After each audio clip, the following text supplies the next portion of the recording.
Sa paano mo malalaman sa comics kung anong panels? Ayan, tinanong ako nito kung anong panels daw ang Malaki. bakit malaki o maliit kasi kung Lahat malaki dapat. kasi kung mapapansin nyo sa comic strips like for example although may variety si Hunghang Flashbacks yung mga comics strips mas ano siya, mas standard siya na square na yung mga gags and comedy. But for story format, as in longer story format like ours, paano mo malalaman kung kailangan like this one, these are like So from Lacanin Makisig Volume 2, available sa Shopee at saka sa TikTok shops, Lazada. Grab a copy. Ito sample ng ng strip.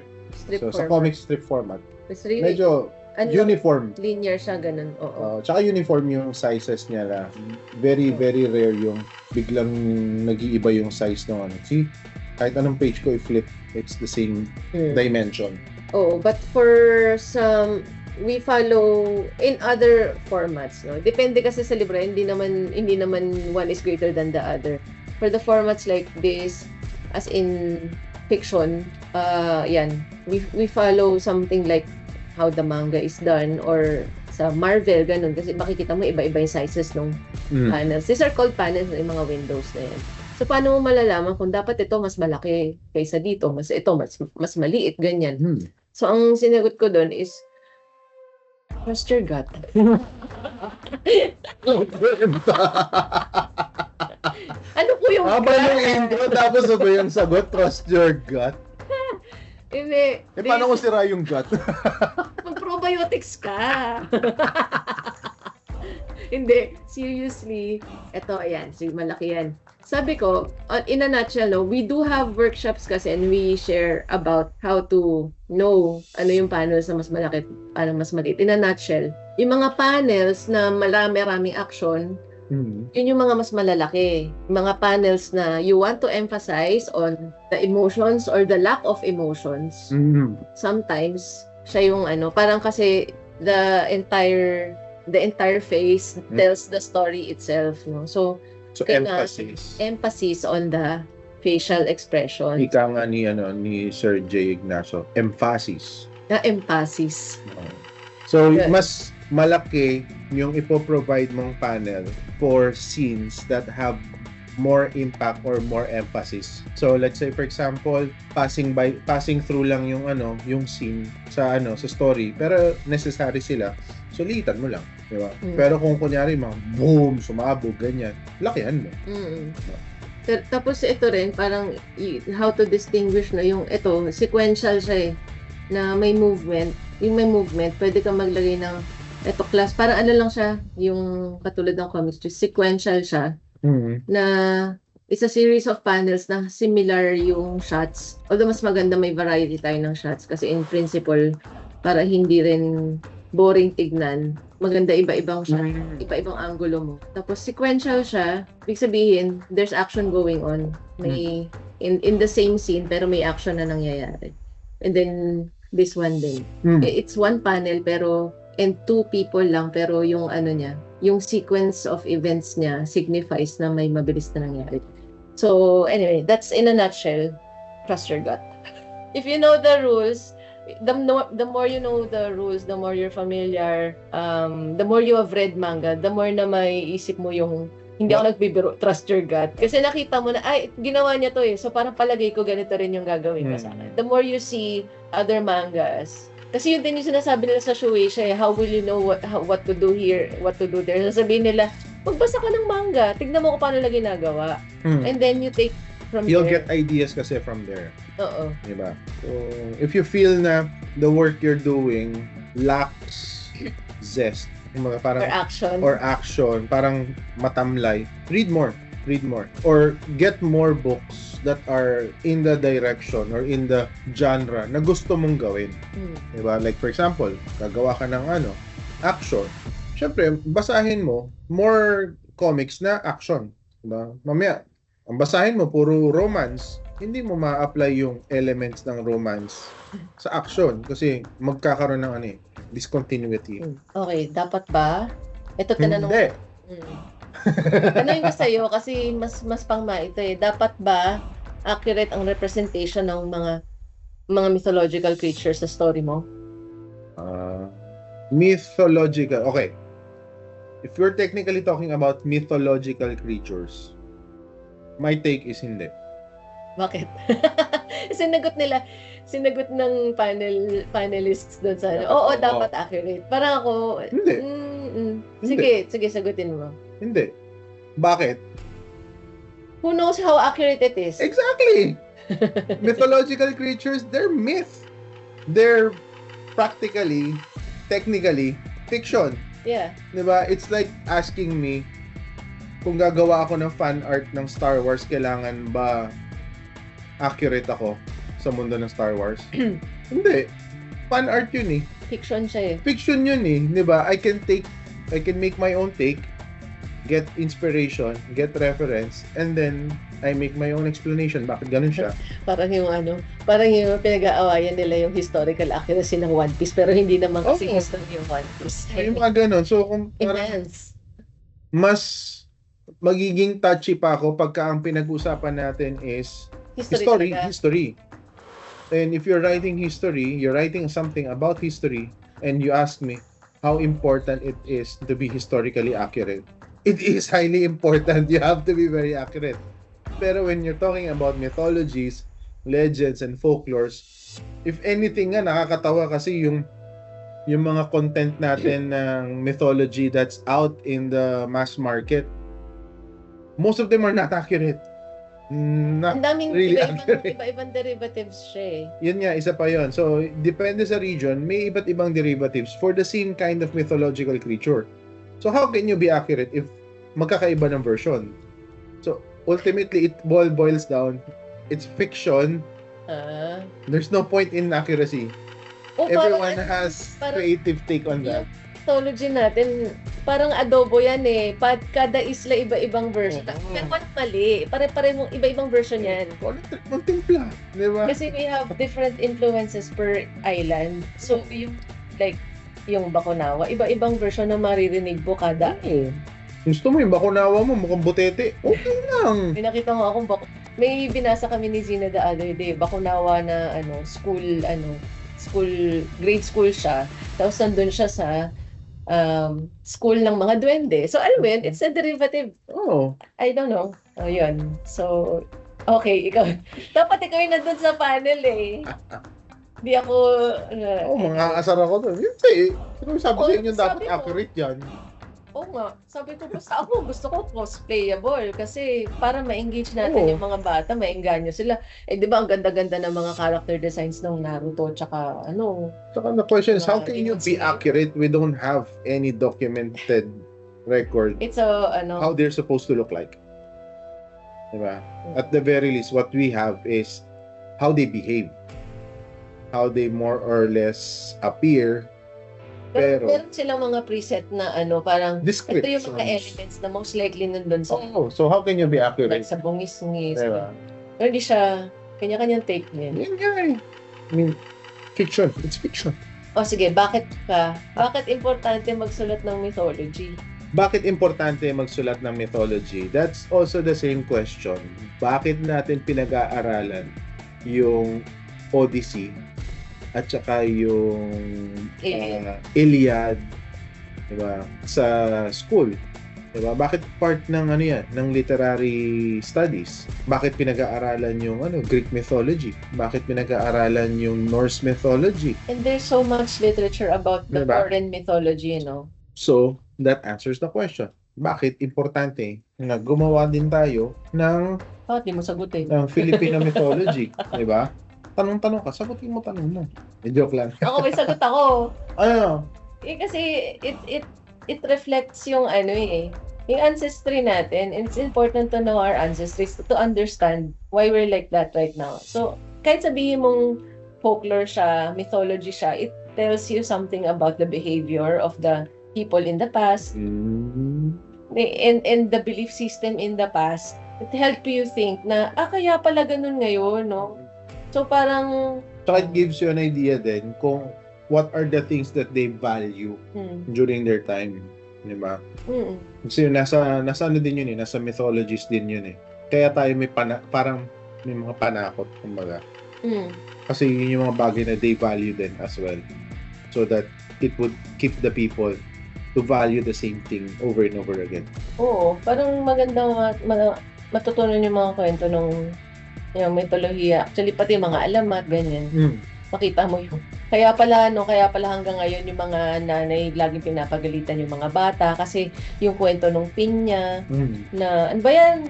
Parang pinapahanap mo sa ito, hindi mo makita. Bunga nga pinakahanap.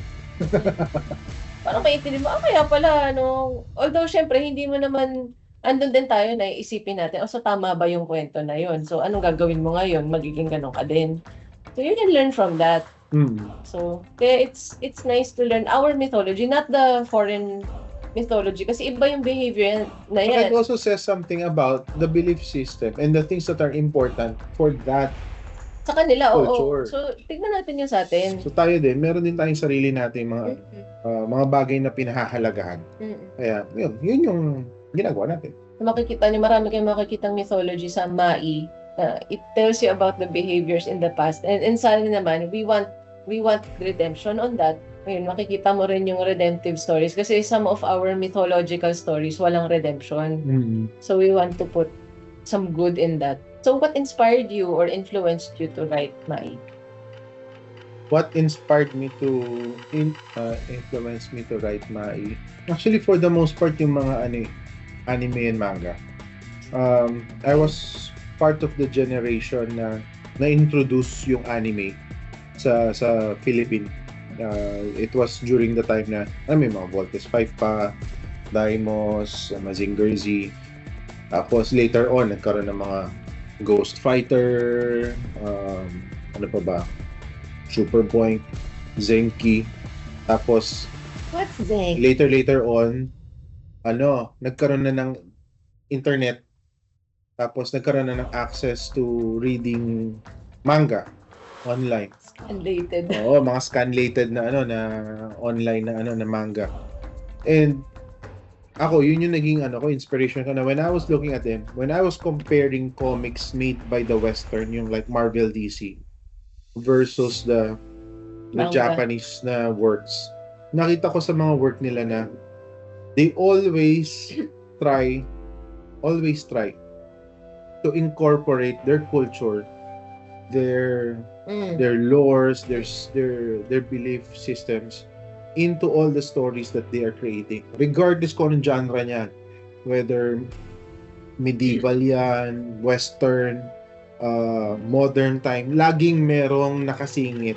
May children's festival. Laging, imagine. May sauna. Oo, laging may ganong incorporation lagi. Kasi so, it gives you an idea na, ito yung kultura ng bansa nila. So, you get to have a sense of appreciation. And then from there, na-realize ko na parang wala masyado tayong ganon in the Philippines. And that time, I had zero knowledge about anyone making local content at that time. And then I eventually found out na there is such a thing as 13. Noong time na yun, Ashcan pa siya. So, I had some friends na nakakakuha sila nun sa mga convention. Ako hindi ako nakakapunta sa gano'n. So, nakikibasa ako, ganyan. So, doon ko nakita na, okay, there is a possibility, there's a potential in the Philippine market. Kaso, wala masyadong gumagawa. Mahilig ako magbasa, magkutingting, magtanong ng mga iba't ibang kwento from different regions, from different provinces. So, naisip ko na parang maganda yata kung yung mga alamat kasi natin hiwa-hiwalay eh. Alamat ka ng ampalaya, alamat ng tipaklong, alamat ng anak ka ng tatay mo, mga ganon. So, maraming iba't iba, pero watak-watak sila, iba-ibang kwento sila, wala silang connection sa isa't isa. So, I came up with the idea na what if, given na tayo mga Filipino, mahilig tayo sa salindila, what if lahat ng alamat na to came from one era lang? Isang mundo lang sila. Yun, Mai was born. So, hindi pala siya inspired by One Piece? Medyo, pero not hardcore One Piece. What inspired me to write Incognito? May nagtanong din yun parang tinitignan niya. Sabi ko, kasi parang may naaninag sila na medyo kahawig. Sabi ko, okay, Full Metal Alchemist. Yun. Well, nung nabasa ko at napanood ng ilang beses yung Full Metal Alchemist, ayun, parang nagising din yung diwa ko na parang sana meron tayong Filipino version ng mga ganun kasi I haven't seen one. And us having gone through the sessions with writing sessions with Doc Luis Gatmaitan at saka Teacher Grace Chong, they always tell us, write the book that you want to read. And sabi ko, I haven't read that. Ang dami nating nababasa ang dami ko nabasa na imported material na parang sana may ganitong compelling na story na local. Kasi the local stories that I see, hindi sila masyadong, alam mo yung gusto ko kasi nakukurta yung utak. Parang Sherlock, yung ganyan. Parang Sherlock, medyo one of my influence, Adventures of Tintin. And then lastly, si Full Metal tas may Samurai X din.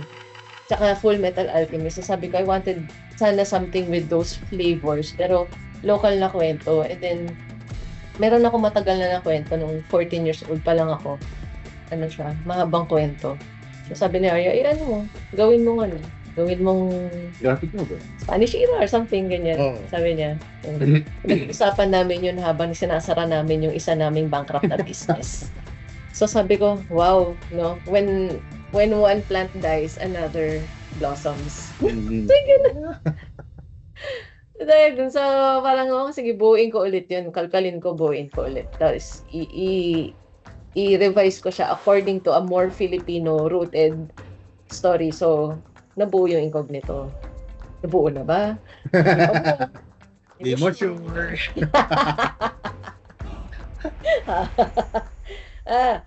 Ano ba ang ibig sabihin ng kawangis? Ano ba ibig sabihin ng kawangis? Ang kawangis na word is Tagalog yan. Ang ibig sabihin nun is kamuka or reflection. Madami tayong mga kaibigang Kapampangan. Actually, pag nakikita nila yung karatula ng kawangis sa aming mga booths, so, Kapampangan yan na.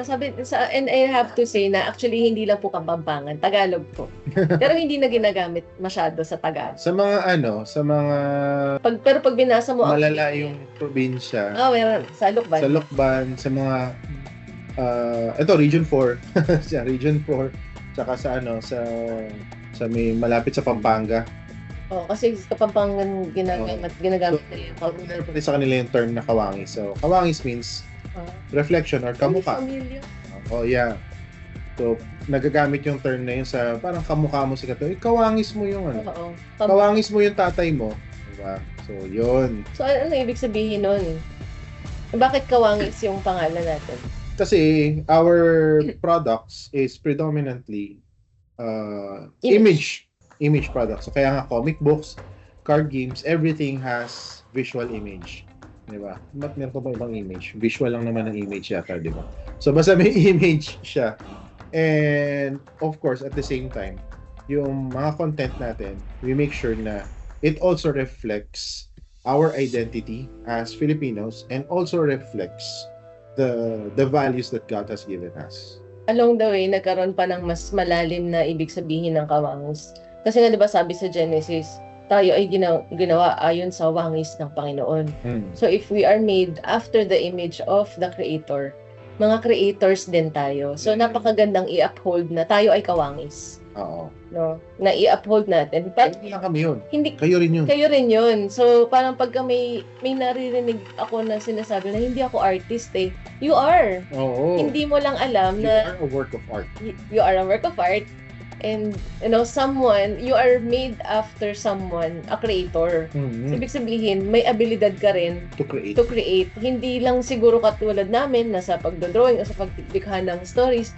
Baka mahilig ka rin mag-create ng kalokohan, ng jokes. Diba? Lahat tayo may abilidad ng, mag-create. Kumanta. Pagka iba yung ability natin to create, hindi mo lang nare-recognize na you are. Yes, you are. Yes, you are. Yan. So, napakagandang, kumbaga, ethos ng bawat isa. Hindi lang kami, kundi kayo din, na tayo lahat ay kawangis ng Panginoon. Ibig sabihin, may abilidad kayong lumikha. Yeah. Yun. Pero ano ibig sabihin daw ng logo ng kawangis? Kawangis. Reflection, image. Kung mapapansin nyo, yung itsura ng logo namin, mukha siyang araw. Kasi nga, it reflects the Filipino identity na we are the land of the sun. And Land of the rising sun. Hindi pa sa Japan yun? Land of the sun. Sun. May sun din sa flag. Tapos, if you look closely, doon sa sun logo ng Kawangis, actually letter K siya. Nabaliktaran. So, kumbaga, mirror image siya ng letter K. Na, kasi comics eh. Comics. Tapos, card games. Medyo. Card. So, dalawang K siya na magkabaliktaran. Kaya, ganun yung itsura. Oo. And shout out kay Marky Ravenos, kay Marky for that very wonderful concept. Hindi namin siya kasama sa paglalayag ng Kawangis, pero sa simula siya yung gumawa ng logo na yun. Under CSM Publishing. Nasa film na kasi siya ngayon. Nag-change siya ng format, kumbaga, ng method. Change ka rin. Hindi, yung ng method or na form of art. Form of art, yeah. So, dadalaw ba ang Kawangis sa ibang mga isla, gaya ng Daddy? Uy! Dadalaw ba ang Kawangis? So, we're there. If you're around the area, please do drop by. We're there. If you're there, let's We're there. If you're there, let's all there together. Tapos, we want to go back to the regions because namimiss namin kayo. Yay! Tsaka pinapakain nyo kami. Maraming pakain sa regions eh. Kaya punta kami dyan. Masarap ang pakain dyan eh. Napaka-warm ng welcome yung sa regions. We want to serve you there hanggat maaari. Although, syempre, we have limited din yung ating mga resources to actually accomplish that. Pero if meron kaming opportunity to do that, or event that we believe na we can showcase Kawangis there, we will be there. Yeah. So, yan. Abangan nyo kami. Ano pa? Pwede ko ba tanungin sa'yo ito? Hindi. Tanungin. Ano daw pinapakain mo kay Zina? 7 years old, may libro na. Anong pinapakain kay Zina? Sermon. Hindi naman lagi. Grabe naman. Pinapakain sermon. Pinapakain na. Parang wala pinagkain sa ibang magulang. Kidding aside, though, it's more pakain namin siya ng creativity. It's really about parang giving a safe space for you to explore and create. Kaya dito sa Kawangis, sa library natin, sa library ng Kawangis, even sa team ng Kawangis, when we have our interns, we always provide them a safe space for them to explore and create. And then from there, we can see if there's something na we can pursue later on or not, at least something na pwede pa nilang i-develop during the course of time. And then they can always come back and explore more. Yeah. So kay Zina, bago na buo yung Moonstone book na yan, marami siyang ibang books na ginawa. Quote-unquote books. Which I actually like. Medyo yung iba kasi hard to manufacture. Mass manufacture, kumbaga. Kasi mga interactive, very nice concepts. Pero we came up first with the Moonstone book. Kasi yun yung medyo mas doable. Pero hopefully, later on, we can be able to do it. The thing is, maraming trial and errors na without prejudice na ginawa niya. Hindi yun first try. Yeah, na sometimes without supervision, sometimes with supervision. Pero kumbaga may laya yung utak at saka yung mga kamay na gumawa ng mag-experiment ng something. And finally, something feasible came up, which is the Moonstone book. That's also something that you can do for yourself. Diba? Or if you're already a parent for your kids, just let them. And if you want to make their ideas, turn their ideas into an actual book, message us. We can help you with that. Meron ba tayong workshop for parents? Pwede. Yeah, medyo nagkaroon yun. Sige, abangan na. Please do comment down below if kung merong workshop for parents on how to guide your children into creating a book. Would you want to enroll to that?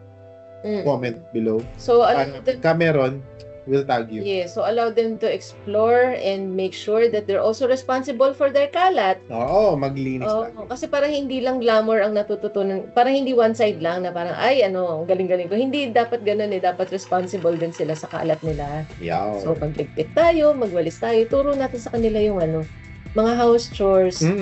So, para Part of balance creativity din yan. para balance yung development ng bata na hindi all glory, no? Na huwag tayong maging stage parents na it's all about glamour. It's also a lot about responsibility. So, ganun. Being responsible. Allow them to kalat and allow them to ligpit. Ay, lang ko. Yes. May plans ba kayo na i-animate yung kwento ninyo? May plano kami sa gusto namin. But of course, tricky kasi yung question na may plans ba kayong i-animate? gusto namin i-plan. Gusto naming ma-animate. Pero yung kami mag-animate, ibang usapan yun. Kasi it's a different agency. What we do are books and games. So, by ourselves, we don't have the capability to do the animation. It has to be a different outfit. Yeah. But, we're open to that. Diba? If you do animation and you want to partner with Kawangis and pick up some of our titles and do an animated version of that one, message us. Hit up a message. Send us an email so we can discuss it after this. Pero, yung question kasi very tricky. We want our books, not just Maia, not just Incognito, but eto mga to, we want them animated. We want them in something more parang accessible din for the rest of the community. Pero hindi kami yung gagawa. We need people who are more equipped, more talented on those aspects na sila yung gagawa, di ba? Kasi nga, you have to first learn ano yung saan ka magaling, ano yung talent mo, focus on that. And then for those areas na you are weak or you are not well versed with, you don't need to be strong in that aspect. You just need to make friends. Diba? Friends who are strong in that aspect. Like for example, dati may nagtanong sa amin, parang may plans ba kayong magkaroon ng ng game version yung mga stories nyo? Gusto namin. Pero hindi namin kayang gawin kasi hindi naman kami game developers, diba? And then lo and behold, we have friends in the game developing. Naging friends, you just said. Oh, we became friends with Gridlock Games, diba? So si Odale na picked up the book Incognito, tapos ayun nga. He saw the book, he was so excited, nagandahan siya dun sa content. Sabi niya, parang bagay itong mga to dun sa game na ni-develop namin. Pwede namin silang incorporate. So, we sat down, we talk about it, and then we made an agreement, and then boom, it became Coco Crunch. Diba? So, ganun lang siya. So, if you know anyone who is an animator, who wants to explore animation and they need a material, we're more than happy to partner with you. Let's make things happen, basically. Yeah. So, wala sa amin yung ball. Right. Ito, madugong tanong na tinanong sa atin ni artist na wala. Last question natin to. When you write about shaman, babaylan, mythological creatures, how does it not conflict your belief as a Christian? Matinding tanong. Oh, yung backslide na ako. Joke. Sige, okay. ikaw mo. Magandang tanong yan. How does it not conflict your belief? Tama. Christian. As a Christian. So, usong-uso kasi sa atin na parang pag sinabing mythology, ay yan, demonic yan. Ay, demo. Actually, kami din, we have our fair share of experience sa pag sinabing comics. Ban ka agad yan. Comics lang. Ano ba yun? Parang pag sinabing comics, violent yan. Ako, demonic yan. Oo. Sige. So anyway, so you have to first understand kasi yung context of belief. So in Christianity kasi, we believe that God is creator of the heaven and earth, and we failed as the primary creation to uphold yung law, yung commands niya, and now we ended up needing a savior, diba? And we were saved, and now we live our lives in respect of that savior according to the will of God. So that's the context, that's the pinakang nutshell of Christianity, our faith, our belief.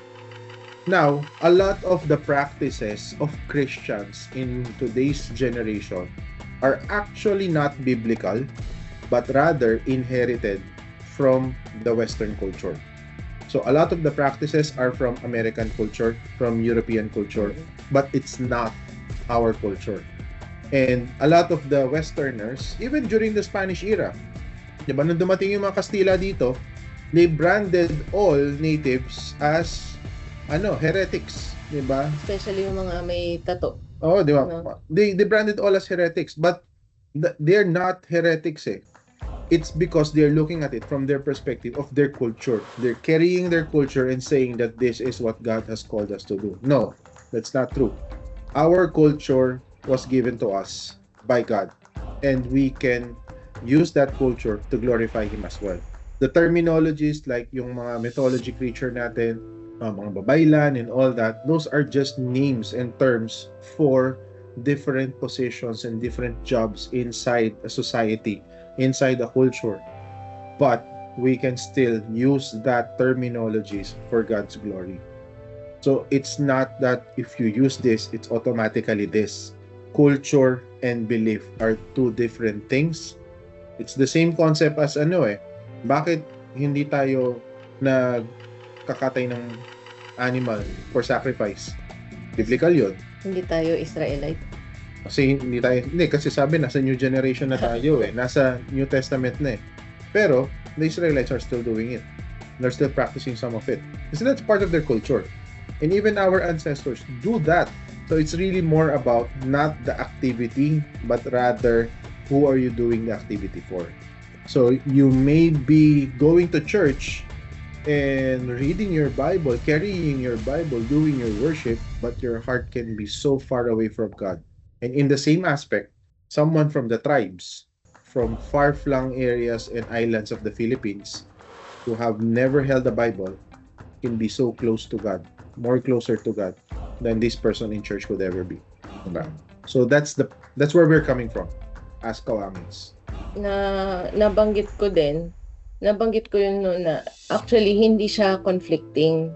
Meron akong nabasang libro many years back. This is from Ed Lapis, and the book is Pagpapahiyang. And ang gist ng libro niya is, kasi he's a cultural anthropologist. So, and he is adept in, of course, the Filipino culture. Pinag-aralan niya to ng husto. And sabi niya, bakit ganun yung belief system natin, mga Pilipino, ng mga Kristiyano, parang it's very Western, it's very European. Sabihin natin, either it's Protestantism or Catholicism. It's not our culture per se. So parang why is dancing indigenous dances sinful? Oo. Dahil hindi pwede sa church ganyan. So kaya hindi.